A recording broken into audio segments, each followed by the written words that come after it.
দর্শক শ্রোতা আসসালামু আলাইকুম। গত পর্বে আমি বলেছিলাম যে অশ্বযুকা পাইসির ভিডিও দেব। তো আপনারা সবাই চেনেন, এই গাছটা দেখেন আমার বাসায় লাগানো আছে।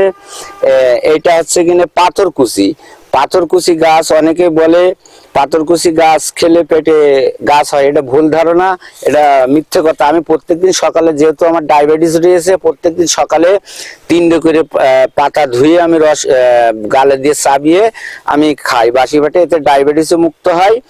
আর অশ্বপাইস কিভাবে ভালো হবে? পাইসির রোগ 3 ধরনের আছে আমাদের মলদারায়, আমি বলে দিই। একটা হচ্ছে 22 মাসের ঠোঁটের মতন আছে, সেটা ফিঙ্কে রক্ত আসে, ওটা অপারেশন গৃহীন ভালো হয়ে যাবে, ওটা শুকিয়ে পড়ে যাবে। আর একটা আছে মলদারের কোল দিয়ে ডুমো ডুমো ডুমো ডুমো মতন হবে, পাকে পুজ গলে, এটা বলে আপনার অশ্ব অশ্ব। আর যেটা পায়খানার সাথে রক্ত আসে সেটাও বলা হয় অশ্ব। তাই এই গ্যাসগুলো আপনারা ভালো করবেন কিভাবে শোনেন, এই সঠিক ভিডিও আমার এই চ্যানেলে পাবেন। এই যে পাথরকুচি পাতার এই যে পাথরকুচির পাতা এভাবে তুলবেন, অনেক বাড়ির ছাদে টাদে লাগানো আছে, ছাদের টপে লাগানো আছে। পাথরকুচির পাতা তুলে রস করবেন, রস করে 4 চামচে 3 চামচ 3টে কালো গোলমরিচ দিয়ে সকালে বাসি পেটে এবং বিকেলে বাসি পেটে দিন 2বার খাবে। খালি 21 দিন খাবেন না, 21 দিন খাবেন। 21 দিন খালি মনে করেন আপনাদের পাইসির রোগ আর সমস্যা থাকবে না, চিরতরে মুক্ত হয়ে যাবে। আর পরবর্তীতে আমি আরো একটা জিনিস খাতি হবে, সেটা আমি পরবর্তীতে দেখাই দিচ্ছি। তা চলেন যাই দেখি, হাটেন আবার দেখাই দিই।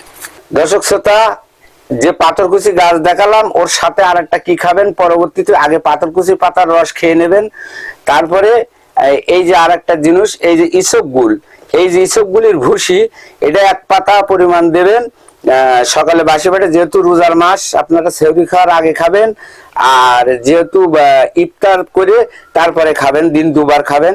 এই যে খেজুর, এই নরম খেজুরটা, এই যে নরম খেজুরটা এইভাবে আটি, এই যে এই আটি এইভাবে ফেলে দিয়ে এই খেজুর দিলাম এর ভিতরে, দেওয়ার পরে 2টো খেজুর দেবেন 1 গ্লাস পানিতে, আর 1 পাতা ইসবগুল দেবেন, দিয়ে এটা গুলিয়ে থোয়া যাবে না, এটা যখন তখন গুইলে খেয়ে নিতে হবে। এই আটি ফেল দিলাম, দিয়ে এইটা এইভাবে গুইলে নেবেন। যেহেতু ভিডিওটা কেটে গেছে করতে তাই এইভাবে গুইলে নেবেন, নিয়ে এইভাবে পানিটা খেয়ে নেবেন। ইসবগুল দিন 2বার খাবেন, আর ওই যে পাথরকুচির পাতা খাবেন।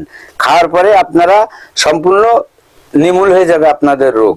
তা যেহেতু আপনাদের এই ভিডিও আমি নাম্বার দিচ্ছি না, আপনারা এটা খেয়ে উপকারিত হলে আপনারা পরবর্তী ভিডিও আমি নাম্বার দেব, যেহেতু সময় খুব কম, বড় হয়ে যাবে ভিডিওটা। তা ভালো থাকেন, সুস্থ থাকেন সবাই। আসসালামু আলাইকুম।